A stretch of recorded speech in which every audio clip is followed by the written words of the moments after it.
So we think women who have increased breast density are at slightly raised risk of developing breast cancer compared to people who just have very fatty breasts. And we think it's because they have a bit more glandular tissue. So breast cancer is one of the commonest, well, it's one of the most common cancers that women develop. Lung cancer probably exceeding it in countries where there's a high proportion of the population smoking. Um, but breast cancer, is a big population problem. And the reason that we offer mammography screening is because it's very effective at picking up small cancers in women. And it's offered to people in the older age groups, over 50, because 50 roughly is the time of the menopause, and so breast density tends to have reduced by then, and so the mammograms are quite effective. But we have a problem with mammography in the women who've got very dense breast tissue because we know that it's not picking up all the breast cancers.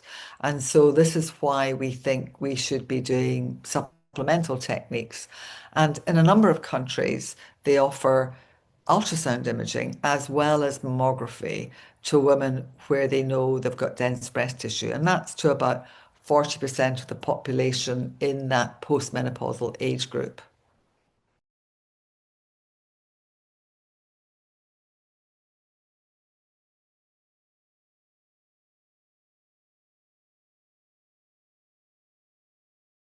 So we had read about the Dutch study where they'd offered magnetic resonance imaging to women who had the densest categories of breast tissue, so the top 10% of the population with density, BI-RADS-D, and they had found, a very high rate of cancer detection, almost kind of three times as many as they'd found with mammography.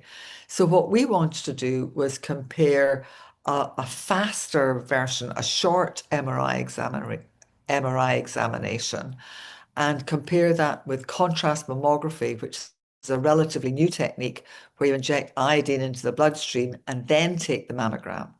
And in both the MRI examination where you inject contrast and the mammogram where you inject contrast, these small cancers light up because breast cancer tends to have more blood vessels and the blood vessels tend to be leaky. And so you can see the contrast very clearly on the mammogram or on the MRI scan. And so we thought the reason we did the trial was because we thought these techniques would be very promising at picking up small breast cancers. So we compared, we invited women to join the study who had very dense breasts and normal mammograms. They were offered either MRI or contrast mammography or whole breast ultrasound, or they were in the control arm. And what we found was the two contrast techniques were much more sensitive at picking up small breast cancers compared to ultrasound.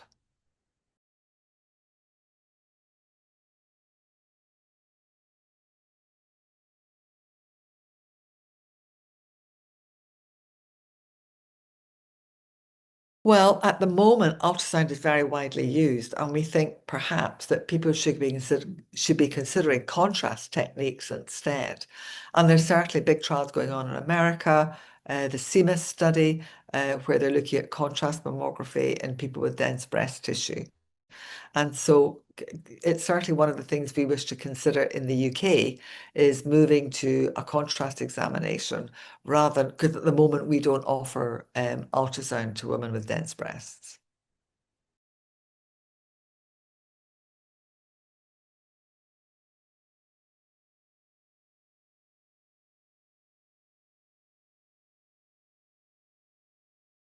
Well, I think it's an important area, and certainly in the States and many countries in Europe, women are informed of their breast density, and it's important that the information is given in a informed manner because it's not that increased a risk. Age is actually a much more important risk factor. The older you get, the more likely you are to get breast cancer, whereas breast density just gives you kind of like a twofold risk of developing breast cancer. And there's lifestyle things that people can do to reduce their risk of breast cancer, things like reducing alcohol intake, making sure they're of normal weight, that they're not overweight, making sure they eat a very healthy, varied diet, lots of vegetables and things, and also taking plenty of exercise. And those kind of things can actually counteract any problem they might have with breast density.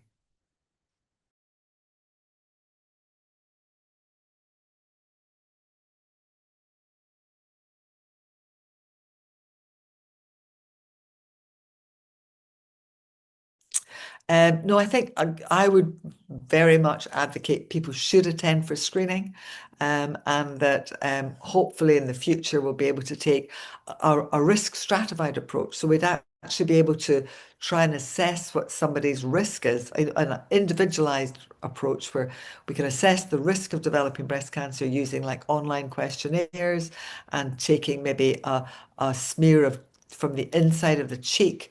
We can look at genetic information and use that polygenic risk score to see whether somebody's at very low risk of developing breast cancer, which would be a large number of people, or those who are at increased risk of developing breast cancer, and then perhaps that give them a bit more, give them a more targeted supplemental imaging techniques.